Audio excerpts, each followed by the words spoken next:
আমি আজকে স্বপ্ন দেখলাম একটা লোককে, সে প্রধানমন্ত্রী, কোনো এক দেশের প্রধানমন্ত্রী। তাকে তার কাজের যে লোকটা ছিল রাস্তা দিয়ে টেনে টেনে নিয়ে যাচ্ছে, রশি দিয়ে বেঁধে টেনে টেনে নিয়ে যাচ্ছে। মারা গেছে।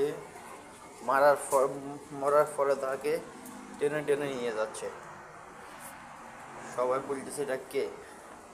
এটা কোন এক দেশের প্রধানমন্ত্রী। সবাই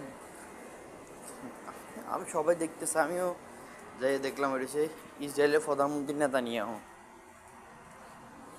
তার এই পরিণতি কেন হয়েছে?